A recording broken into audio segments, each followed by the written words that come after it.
എന്തുകൊണ്ടാണ് സൗത്ത് ആഫ്രിക്കയും അമേരിക്കയും ഇത്രയും അകന്നത്? എന്താ അതിൻ്റെ പുറകിലുള്ള കാര്യം? ഇതാണ് പ്രധാനമായിട്ട് നമ്മൾ മനസ്സിലാക്കേണ്ടത്.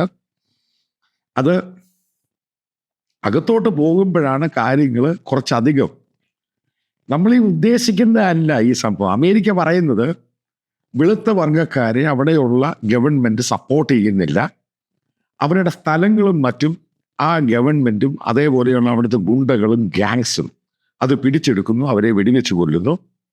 ഏകദേശം 7000-ലധികം വെളുത്ത വർഗ്ഗക്കാരെ, അതായത് സായിപ്പന്മാരെ, അവരെ അമേരിക്കയിലോട്ട് വരാൻ വേണ്ടി പറയുന്നു. എല്ലാം ബിസിനസ്സുകാരാണെന്ന് മനസ്സിലാക്കുക, അവർ ചെറിയ ആൾക്കാരൊന്നുമല്ല. ഏകദേശം ഒരു 5 വർഷം മുമ്പ് 2 ലക്ഷത്തിലധികം ജൂയിഷ് കമ്മ്യൂണിറ്റി ഉണ്ടായിരുന്നു ഈ സൗത്ത് ആഫ്രിക്കയിൽ. ഇപ്പോൾ അത് ഒരു 50,000-60,000 പേരായിട്ട് കുറഞ്ഞു. ഇനി നമ്മൾ നോക്കാം എന്തുകൊണ്ടാണ് അമേരിക്ക സൗത്ത് ആഫ്രിക്കയ്ക്കെതിരെ റാംഫോസ പ്രൈം മിനിസ്റ്റർക്കെതിരെ ഇത്രയും വലിയ ശക്തമായ നടപടി എടുക്കാൻ കാരണം. ഈ പറയുന്ന വൈറ്റ്സ് അവരോടുള്ള പ്രശ്നമാണോ? അഡീഷണലായിട്ട് വലിയ ടാരിഫ് അവരുടെ മേളിൽ അടിച്ചിട്ടു.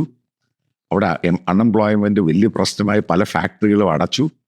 സ്റ്റീലുമായി ബന്ധപ്പെട്ട്, കാരണം ഒത്തിരി സൗത്ത് ആഫ്രിക്കൻ സ്റ്റീലും ഒക്കെ അവിടെ അമേരിക്കയിൽ യൂസ് ചെയ്യുന്നുണ്ട്.